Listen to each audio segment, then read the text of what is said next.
Hello everyone, Prescott here, and welcome back to Let's Play Link's Awakening. Last time, we found out Bow Wow was missing, and we also took some pictures. This time we're gonna go into this creepy cave. Eh? Who's this? Who's this vicious runt? Okay boys, let's get rid of him. Oh, don't hurt me. I have a wife and 10 kids. And punch. Basically, it's a really small mini dungeon. And when I say really small, I mean really small. I mean, we're going to be done with this. And the next room is the end of the mini dungeon. Excuse me. Where we have to fight this guy. The assassin. I'm an assassin, huh? Came here to kill me, but it's you who will get it. Apparently, I like to get characters. Anyway. This guy's pretty simple. Just bait him into charging you at the back wall after he throws about 3 or 4 arrows, and slash him up a couple times. He's a very simple boss. And all you gotta do is hurt him after he's run into the wall a few times. Kinda like that. Basically, he's invulnerable. He's invulnerable unless he's stunned himself.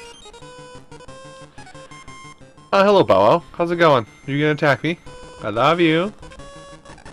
Alright, let's just get him. You've saved Bow Wow! What a fearsome beast! And now Bow Wow is on our side for a while here. We can do whatever. We can do the lot. Basically, Bow Wow is an indestructible force of devastation that will allow us to go anywhere in the world we like. But we have to go a little bit of a roundabout way to get to where we need to go. Let's see. I'm trying to remember what was to the right. I feel like there's something over here. Yeah, there is, but I can't do anything over there yet. Because there's stones blocking my path. I wonder if we'll get something to move those stones. Anyway. Bow Wow can one-shot all enemies. So if you just sit in a single spot for long enough, Bow Wow will just attack everything. And kill it for you. You needed not lift a single finger. But anyway, if you run back to Madame Meow Meow and try and return Bow Wow, she'll say, "Oh, thank you for rescuing him. By the way, why don't you take him for a walk while you have him? He kind of needs the exercise," or something like that.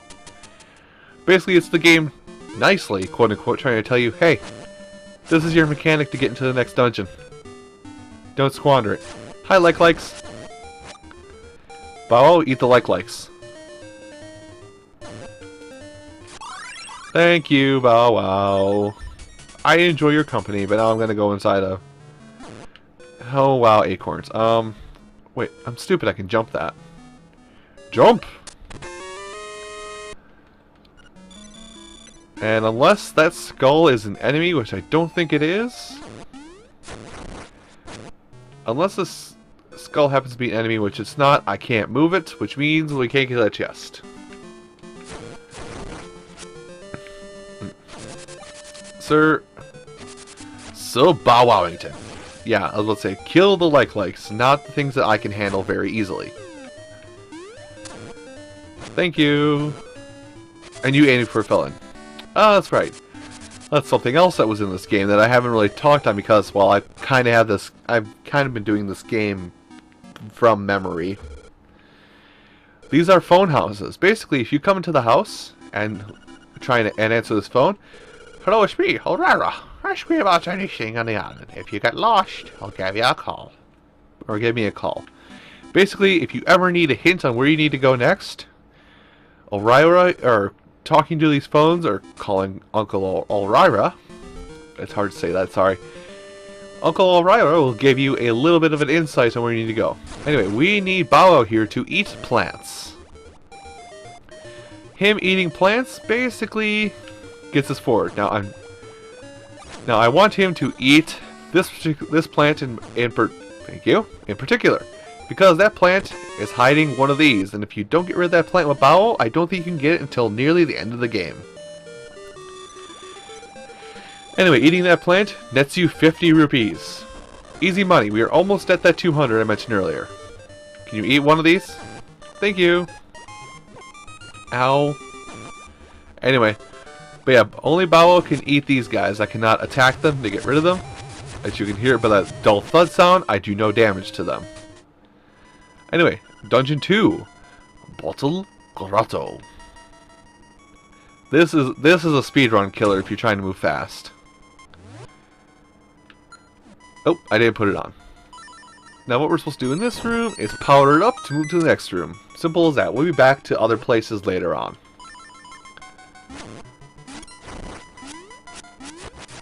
Just accept your fate, Skellington. Oh, I thought you grabbed keys with your sword. Oh well. Now, bugger, forgot, no world map. I don't think we want to go into that room. That's kind of a trap room where you don't really get any... Actually, no, let's go into that room. See what happens. Let's explore the whole dungeon, seeing as I'm doing this for Let's Play purposes. Ah, yes, Shy Guys. Shy Guys work a little bit weird. If I could just get on the same side of the... Yes, it says, I realize I can't lift up the pot game. Basically, Shy Guys, how they work is, if you hit them from any side but their back, they do not take damage. But, you hit them in the butt like this, basically try to get the face away from you and spin attack them, you will do damage. And we get the compass. The compass will allow us to see chests that have nightmare keys, and also a tone will sound anytime there's a hidden item in a room. That message won't get old out after the first 19 times we hear it. No, what are you talking about? He says as he twitches uncontrollably at his desk. Anyway, here we go, and the key is gotten. So now we will press forward and we'll do jumping puzzles. And this right here is why I said we no longer need the assistance of the old witch, because there will be floating pouches of magic in the air. And we get another key here. Pretty simple. Now, I do apologize if I'm not explaining stuff very well. God, I know they're heavy. I do apologize if I'm not explaining stuff from the get-go on this. Very well on this particular playthrough, folks. But also understand that I'm kind of going off of that my old tried and true back of the brain memory. So I'm excuse me. So, oh right, I was gonna get the key on the right before I went left again. But yeah, I'm working off that old subconsciously remembering how puzzles work memory of mine. So me explaining everything might be kind of off the cuff style instead of more proper like you're used to for me. Anyway, what's in this room over here? Ah, death. We're well acquainted. I don't know why you need to light up the lights in the room. I mean, maybe it's different on YouTube where you guys are having trouble seeing it, but I can see it just the room layout perfectly fine right now. Ah, my foe. Let's see, let's lure him over here, and then we'll run back this way and jump and slash him off the cliff. And now we can leave after we get the stone beak. Anyway, something I want to see if I can do here. Now, normally you can only jump gaps of 1 across when you're using, excuse me, when you're using the Rock's Feather. But if you have perfectly timed jumps, you can actually jump 2 space gaps. So keep this in mind while you're going throughout your adventure, that you can bridge 2 space gaps. You just gotta work a little bit for it. And apparently the dogs are going to bark at nothing again. Fantastic. You know how I do. That whole quality control department that I have over here.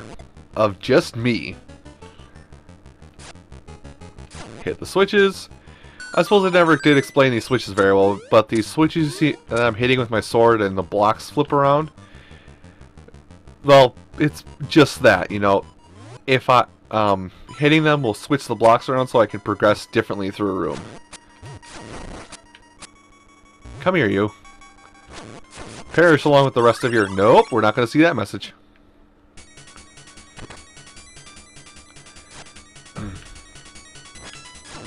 Sorry, Wow, I really lost my concentration there. Anyway, push these 2 blocks in, make everything symmetrical, and you're given access to a staircase. Simple, no? Yes? No? Maybe so? I don't know, could you repeat the question? Ha! Oh, I feel old again. Anyway, we're moving forward through this dungeon actually at quite the fast... Oh, I have a piece of power for this guy. Now, normally if you don't have a piece of power for this boss, he is difficult, as he throws bombs around the room and drops you into pits. And can kill you very easily. I had a piece of power for him, so I was able to kill him almost instantaneously. I'm sorry, I'm getting used to the buttons where I'm just not used to B being my jump button, but I like having sword on my A button, so I'm just gonna get used to it. Anyway, in this room here, if I wouldn't be so dumb about it, is we have the map. That's the map, you know the whole spiel. Press start to look at the map. Wait, how did I cross the pit? Oh, it took me out of the dungeon. Good thing I have this. Good thing I have this. Yes, bats, please perish in the other corner of the room, please. I did not know those things sent you to the start of the dungeon. The things you learn. Anyway. Hey, look at that! I got 20 rupees. But I seem to be barricaded here. Well, what's inside this door? Ghosts? Ah, I know what to do with ghosts. We need to simply burn them. Oh, or sword them. You found the power bracelet. At last you can pick up pots and stones, and as long as you have it equipped, you no longer get that annoying message popping up on your screen every 13 seconds. Anyway, yes, we can now pick up pots. Basically, hit B. Wow. Basically, hit B to grab up anything. Pull in the opposite direction of what you've grabbed to pick it up. It's a handy little tool that almost any person in your household can use. Yes, game, I am aware that there is a key in this room. Trust me, I played this game more than well enough. More than well enough. There we go.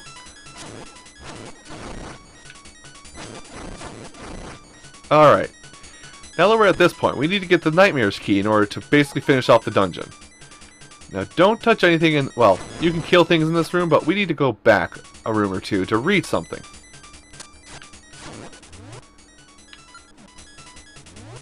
Give me my feather, please.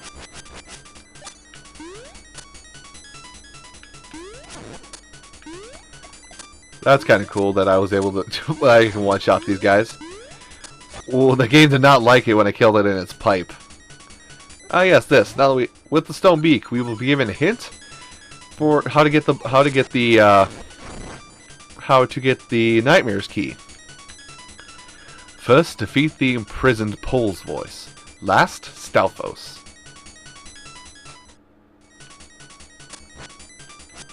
So, what does that mean? Well, for those of you not paying attention at home, which shame on you, you get a D- for the day. See me in my office after we're done here. We need to kill the imprisoned Pole's voice first. But how we do that is not easy, seeing as Pole's voice do not die to swords, so we have to throw a pot at it. Next, we kill the bat. And finally, as the sign suggested, kill Stalfos. Killing enemies in the proper order awards you the Nightmare's key. The first time you play through this game, it's kind of a jerk move because, well, let me stop yawning first. It's kind of a jerk move because it's should not be expected of you to know that, and in order to figure that out to kill them, even at that rate, is kind of ridiculous to figure out. But at least they were like, oh hey, pick up this stuff, or go to this scrolling segment underground, and you'll find the way out, and you'll find out how you can get the Nightmares key. Well, that basically makes it so you're forced to get... excuse me. That basically forces you to go that way the first time around. Anyway, moving forward. Huh. Well, you seem to be able to hold me up quite well, sir. So I slice you. Slicing does not work. Maybe if we're a little heavier. You know, just ever so slightly heavier. Eat that pot. And we're here at the Nightmares room. Now then, this particular boss is a pain in the ass. And those of you that watched the race between me, Lucky70X, and a couple other people will also know that this basically was a run killer for me when we did that race. Oh, I'm your bad guy this time. Basically, he's going to go on about... Well, he's going to talk about it in just a second here, as soon as he comes up. Yeah, you can't have me as long as I have my bottle. Alright, I need my Rock's Feather. This boss is a really peculiar sort, where you need to basically jump to avoid his fireball attacks, slash at his bottle, and be ready to throw it. I can't move, but I'm still alright. Your little sword won't break this bottle. No, but the wall will. So he's gonna just keep getting cocky about it. He's gonna be right up in your face like, ah, you can't break my bottle, you can't break my bottle.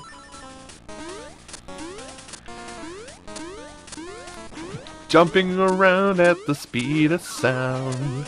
Got places to go and they're all up the wall. Anyway, so pick up and throw. He's a really simple boss once you figure out that part. Is just to pick up his bottle and throw it around the room. But this boss is also a bit of a run killer, simply because he's actually kind of difficult, especially for this early in the game. Come on, bro. Brostopheles? Brostefano? Brosef? Anyway. Now, basically after this... Sorry, I keep switching up really quickly, but now we've broken his bottle. Ah, you broke my bottle! Why, you make me hopping mad! Now he basically goes into pissy boss mode, and you probably won't see what he's doing very well here because he basically flickers. So it's gonna look like he has like a single image on screen for you guys on YouTube, but he basically makes like an illusionary double of himself, so you can't attack him until he's had a chance to attack you himself. Basically run around the room and jump and hope that you don't get hit. And then slice at him. Ow, he hit me. There we go. Whew, that was a little close. And I thought I lost that heart in the wall. That would have been sad. Yeah, a conch. You've got the conch horn.